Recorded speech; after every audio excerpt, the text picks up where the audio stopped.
নমস্কাৰ আপোনালোক সকলোকে পুনৰবাৰ স্বাগতম নস্মাই মছজিদ বন্ধুসকল বলগতে চাওক আজি 9টা গুৰুত্বপূৰ্ণ খবৰ। প্ৰথমটো খবৰ, দেশত পুনৰ ভয়ংকৰ ৰেল দুৰ্ঘটনা। এখন মালবাহী ৰেলৰ সৈতে ভয়ংকৰ সংঘৰ্ষ কাঞ্চনজংঘা এক্সপ্ৰেছৰ। আৰু এই ভয়ংকৰ দুৰ্ঘটনাত ছিন্ন বিচ্ছিন্ন হৈ পৰে কাঞ্চনজংঘা এক্সপ্ৰেছৰ ডবা। আৰু এই ভয়ংকৰ ৰেল দুৰ্ঘটনাত 15জনকৈ লোকৰ মৃত্যু হৈছে আৰু লগতে আহত হৈছে আন কেইবাজনো লোক। পুনৰ দেশ কঁপাই যোৱা ভয়ংকৰ ৰেল দুৰ্ঘটনা সংঘটিত হৈছে। এখন মালবাহী ৰেলৰ সৈতে সংঘৰ্ষ কাঞ্চনজংঘা এক্সপ্ৰেছৰ। আৰু এই ভয়ংকৰ ৰেল দুৰ্ঘটনাত ছিন্ন বিচ্ছিন্ন হৈ পৰে কাঞ্চনজংঘা এক্সপ্ৰেছৰ ডবা। কাঞ্চনজংঘা এক্সপ্ৰেছত অসমৰো বহু যাত্ৰী থকাৰ খবৰ পোৱা গৈছে। আৰু এই ভয়ংকৰ দুৰ্ঘটনাত 15জনকৈ লোকৰ মৃত্যু হৈছে, লগতে আহত হৈছে আন বহুতো লোক। অসমৰ চুবুৰীয়া ৰাজ্য পশ্চিমবংগত সংঘটিত হৈছে এই ভয়ংকৰ ৰেল দুৰ্ঘটনা। পৰৱৰ্তী খবৰ, পঞ্চায়ত নিৰ্বাচনক লৈ মুখ্যমন্ত্ৰী হিমন্ত বিশ্ব শৰ্মাৰ বৃহৎ ঘোষণা। ইভিএম নহয়, এইবাৰ বেলট পেপাৰতে হ'ব পঞ্চায়ত নিৰ্বাচন। আৰু এইবাৰ পঞ্চায়ত নিৰ্বাচন সম্পূৰ্ণ অৰাজনৈতিক হ'ব, এই ঘোষণা হিমন্ত বিশ্ব শৰ্মাৰ। পঞ্চায়ত নিৰ্বাচনক লৈ মুখ্যমন্ত্ৰী হিমন্ত বিশ্ব শৰ্মাৰ বৃহৎ ঘোষণা। ইভিএম নহয়, এইবাৰ বেলট পেপাৰতে হ'ব পঞ্চায়ত নিৰ্বাচন। 4ৰ পৰা 5খন জিলাত পাইলট পৰ্যায়ত থাকিব ইভিএম। আৰু এইবাৰ পঞ্চায়ত নিৰ্বাচন সম্পূৰ্ণ অৰাজনৈতিক হ'ব। মাত্ৰ আঞ্চলিক আৰু জিলা পৰিষদ পঞ্চায়ত প্ৰতীক চিহ্নত হ'ব। আৰু লগতে পঞ্চায়তৰ সভাপতি আৰু মেম্বাৰৰ বাবে নাথাকে কোনো প্ৰতীক চিহ্ন। বিশেষ ৰাজনৈতিক গতিবিধি দেখা নাযাব এইবাৰৰ পঞ্চায়ত নিৰ্বাচনত। 85% অৰাজনৈতিক আৰু 25% ৰাজনৈতিক হ'ব এইবাৰৰ পঞ্চায়ত নিৰ্বাচন। ৰাজ্যত হ'বলগীয়া পঞ্চায়ত নিৰ্বাচনক লৈ এই মন্তব্য কৰে ৰাজ্যৰ মুখ্যমন্ত্ৰী ডক্টৰ হিমন্ত বিশ্ব শৰ্মাই।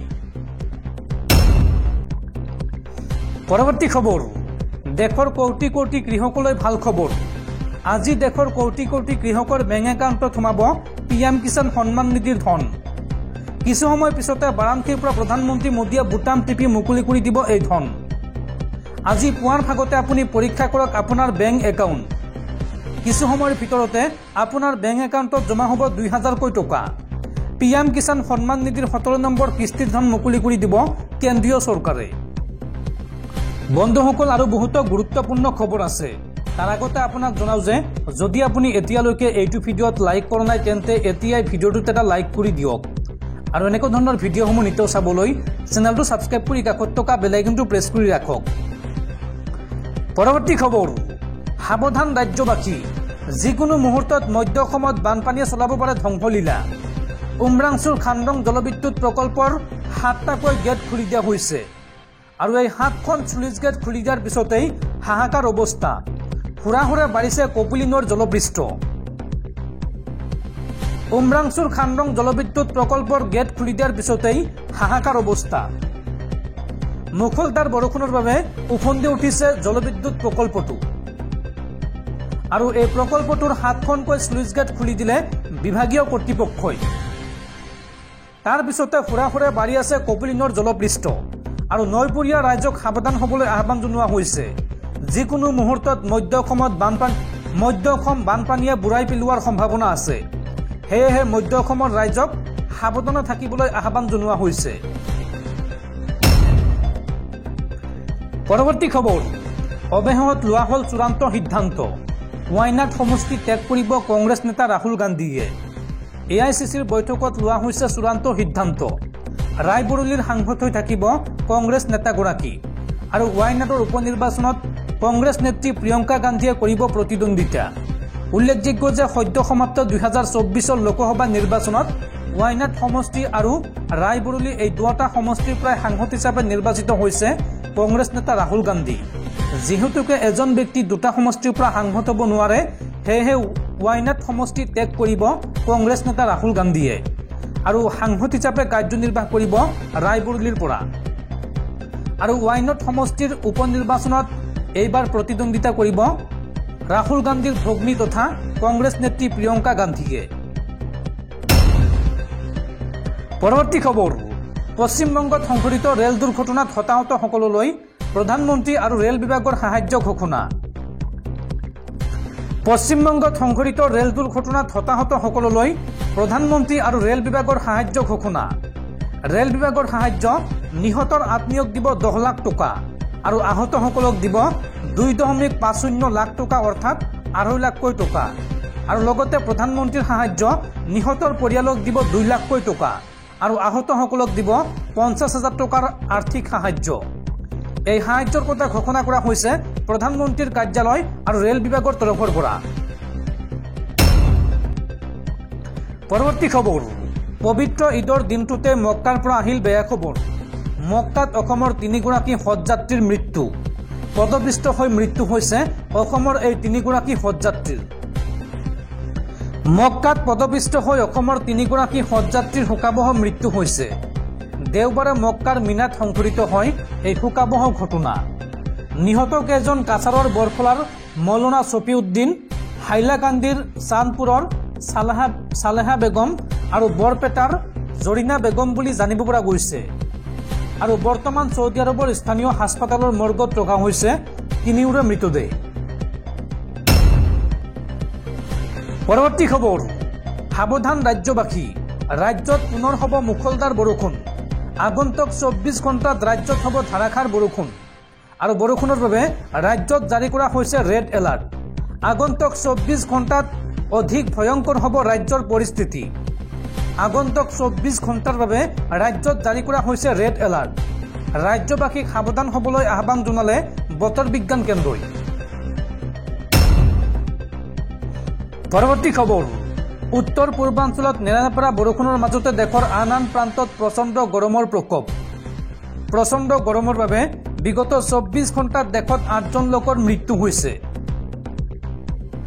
দেশৰ কেইবাখনো ৰাজ্যত প্ৰচণ্ড গৰমৰ প্ৰকোপ। বিহাৰত গৰমৰ বাবে বিগত 24 ঘণ্টাত মৃত্যু হৈছে 8জনকৈ লোকৰ। লগতে উত্তৰ প্ৰদেশ, পাঞ্জাৱ, দিল্লী আৰু ঝাৰখণ্ডতো হিট ৱেভৰ বাবে জাৰি কৰা হৈছে হাই এলাৰ্ট আৰু জম্মু, হিমাচল প্ৰদেশ, ৰাজস্থান, উত্তৰাখণ্ড আৰু পশ্চিমবংগতো গৰমৰ বাবে জাৰি কৰা হৈছে এলাৰ্ট। 20 জুনলৈকে উৰিষ্যা, মধ্যপ্ৰদেশ আৰু ছত্তীশগড়তো এলাৰ্ট জাৰি কৰিছে বতৰ বিজ্ঞান কেন্দ্ৰই। পৰৱৰ্তী খবৰ, কৰ্ণাটকত পেট্ৰল ডিজেলৰ মূল্য বৃদ্ধিৰ বিৰুদ্ধে অনুষ্ঠিত প্ৰতিবাদী সভাত বিজেপি নেতাৰ মৃত্যু। কৰ্ণাটকৰ শিৱমোগা জিলাত বিজেপি নেতাৰ মৃত্যুত সাহসীয় দল কংগ্ৰেছৰ বিপদ বৃদ্ধি পাইছে। মৃত বিজেপি নেতাৰ নাম MV ভানুপ্ৰকাশ।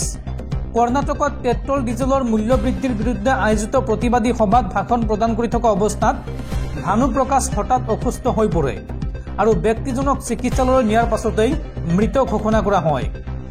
উল্লেখযোগ্য যে দেওবাৰৰ পৰা কৰ্ণাটকত কাৰ্যকৰী হ'ল নতুন পেট্ৰল ডিজেলৰ মূল্য। ৰাজ্যখনৰ কংগ্ৰেছ চৰকাৰে বিক্ৰী কৰাৰ বাবে প্ৰতি লিটাৰ পেট্ৰল আৰু ডিজেলৰ মূল্য ক্ৰমে 3 আৰু 3.5 টকা বৃদ্ধি কৰিছে। প্ৰসংগক্ৰমে এতিয়াও পেট্ৰল ডিজেলৰ ওপৰত GST প্ৰৱৰ্তন হোৱা নাই।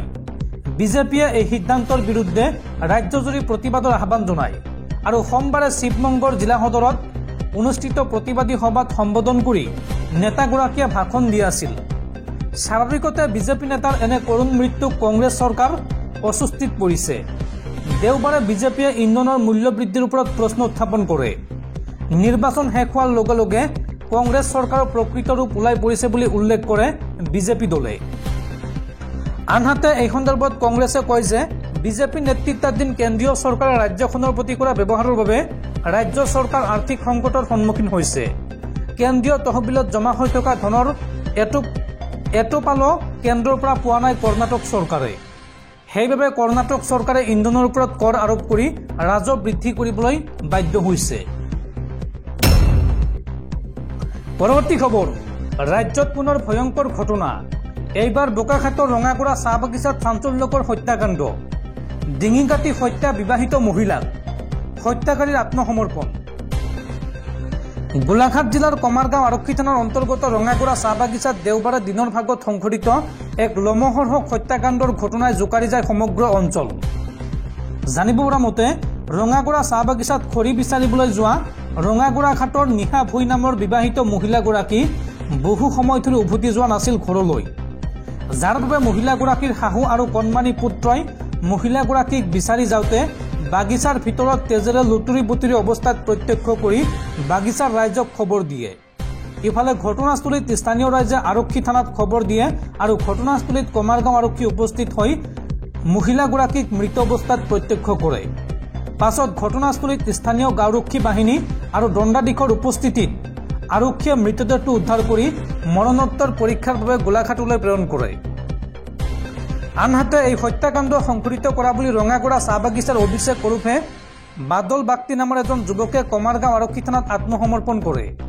আৰক্ষীয়ে হত্যাকাণ্ডৰ লগত জড়িত বুলি স্বীকাৰ কৰা বাদল বাগটিক অধিক তথ্যৰ বাবে সোধপোছ কৰি থকাৰ সময়তে মৃত মহিলাগৰাকীৰ পৰিয়ালৰ লোক আৰু একাংশ স্থানীয় লোক কমাৰগাঁও আৰক্ষী থানাত উপস্থিত হৈ এক হুলস্থুলীয়া পৰিৱেশৰ সৃষ্টি কৰে।